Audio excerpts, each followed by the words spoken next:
شروع اللہ کے نام سے جو بڑا مہربان نہایت رحم کرنے والا ہے۔ خوراک تہذیب کا تیسرا بڑا عنصر ہوتی ہے۔ ہمارے نبی کریم صلی اللہ علیہ وآلہ وسلم کے بہترین زندگی کے 40 اصولوں میں سے 7 اصول صرف کھانے سے متعلق ہیں۔ ان اصولوں میں سے کچھ پر بات کریں گے۔ آپ صلی اللہ علیہ وآلہ وسلم نے فرمایا، گرم کھانے کو پھونک سے ٹھنڈا نہ کرو، پنکھا استعمال کیا کرو۔ ہم جب گرم کھانے کو پھونک مارتے ہیں تو ہمارے منہ کے بیکٹیریا کھانے کو زہریلا بنا دیتے ہیں۔ فرمایا، کھاتے ہوئے کھانے کو سونگھا نہ کرو۔ کھانے کو سونگھنا بد تہذیبی بھی ہوتی ہے اور اس کی خوشبو ناک کے اندر موجود سونگھنے کے خلیوں اور پھیپھڑوں کی دیواروں کو بھی زخمی کر دیتی ہے۔ ہمیں چھینک بھی آ سکتی ہے اور یہ سارے کھانے کو برباد کر سکتی ہے۔ اپنے کھانے پر اداس نہ ہوا کرو۔ ہم عموماً کھانے کی مقدار کوالٹی پر اداس ہو جاتے ہیں۔ ہم ہمیشہ کھانا کھاتے وقت دوسروں کی پلیٹ کی طرف دیکھتے ہیں۔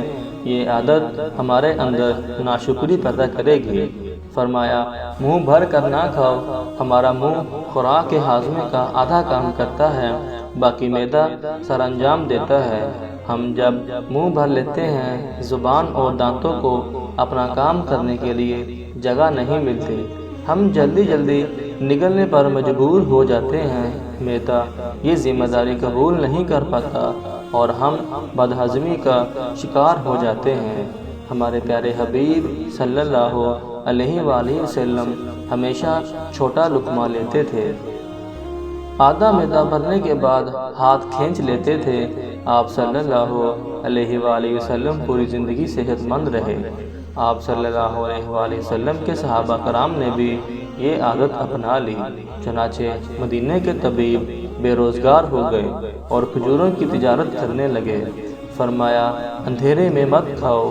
اندھیرے میں کھانا کھانے سے کھانے میں کیڑے مکوڑے ملنے کا خدشہ ہوتا ہے۔ دوسرا، روشنی کا کھانے کے ساتھ گہرا تعلق ہوتا ہے۔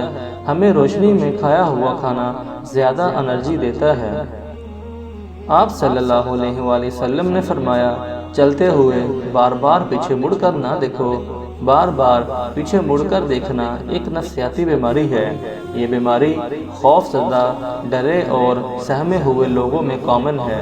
ہم جب چلتے ہوئے پیچھے مڑ کر دیکھتے ہیں تو ہم اس بیماری کا شکار ہوتے چلے جاتے ہیں۔ پیچھے مڑ کر دیکھنے سے ہماری توجہ بھی بھٹک جاتی ہے، ایکسیڈنٹ کا خطرہ بھی پیدا ہو جاتا ہے، ہماری رفتار آدھی رہ جاتی ہے، ہم بلا وجہ دوسرے لوگوں کو اپنی طرف متوجہ بھی کر لیتے ہیں۔ فرمایا، ایڑیاں مار کر نہ چلو۔ ایڑیاں مار کر چلنے کے دوران تکبر کی نشانی ہے اور تکبر مسلمان کو شوبہ نہیں دیتا۔ ہمارے پاؤں کا ہمارے دماغ کے ساتھ گہرا تعلق ہوتا ہے۔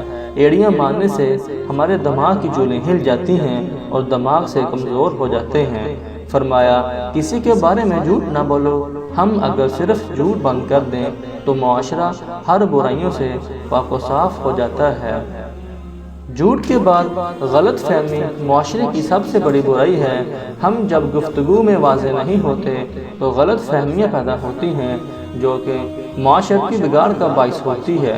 جب بھی بولیں بلند، واضح اور صاف بولیں۔